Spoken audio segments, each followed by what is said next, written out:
అందరికీ నమస్కారం. గత ఎన్నికల్లో వైసీపీకి భారీగా సీట్లు రావడానికి నిరుద్యోగ యువతరం మొదటిసారి ఓటు హక్కును వినియోగించుకున్న టీనేజర్లు వైసీపీకి ఓటు వేయడం ఒక ప్రధాన కారణంగా చెప్తుంటారు. ఎన్నికల నుంచి మరొక ఎన్నికకు మధ్య 5 సంవత్సరాలలో యువ ఓటర్లు గణనీయమైన స్థాయిలో ఉండడమే కాక మొదటి ఓటు వేయాలనే ఉత్సాహం సైతం ఉంటుంది. అందుకే యువత మద్దతు ఓట్లను పొందిన పార్టీ ఏదైనా గణనీయమైన స్థాయిలో ఓట్లను పొందుతుంది. గతంలో ప్రత్యేక హోదా సాధన పేరుతో, జాబ్ క్యాలెండర్ల పేరుతో యువబేరీలు నిర్వహించిన వైసీపీ అదే స్థాయిలో యువ ఓటర్లను ఆకర్షించి 2019 ఎన్నికల్లో భారీగా లబ్ధి పొందింది.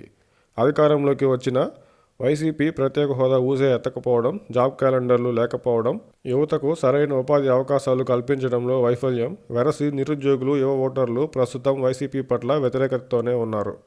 గత ఎన్నికల్లో యువతరం కేంద్రంగా ప్రత్యేక శ్రద్ధ చూపిన వైసీపీ ఈ ఎన్నికల్లో మాత్రం పెద్దగా పట్టించుకున్నట్లు కనపడదు. వైసీపీ, టీడీపీల కంటే యువతరం మద్దతు కాస్త ఎక్కువగా ఉండే జనసేన గత ఎన్నికల్లో వారిని ఓటర్లుగా మార్చుకోవడంలో విఫలమైంది. అయితే ఈసారి అందుకు పూర్తి భిన్నమైన పరిస్థితులు ఉన్నాయి. జగన్ గారితో సహా వైసీపీ నేతలు పవన్ కళ్యాణ్ గారిపై విరుచుకుపడుతుండడం, సినిమాలపై ఆంక్షలతో అభిమాన సమూహం ఈసారి ఖచ్చితంగా జనసేన ఓటర్లుగా మారతారు. దానికి తోడు ఇదివరకే మొదటి ఓటు జనసేనకు అనే క్యాంపెయిన్ సైతం జనసేన పార్టీ నిర్వహించి యువ ఓటర్లను, మొదటిసారి ఓటు వేయబోయే యువతను ఆకర్షించే ప్రయత్నం చేసింది.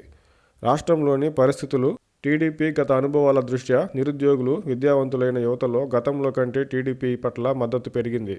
ఎమ్మెల్సీ ఎన్నికల్లోనూ ఆ ప్రభావాన్ని చూసాం. టీడీపీ సైతం యువగళం పేరుతో రాష్ట్రంలోని యువతకు దగ్గరయ్యే ప్రయత్నం చేసింది. మొదటి ఓటు CBNK అనే ప్రచారాన్ని సైతం నిర్వహిస్తుంది.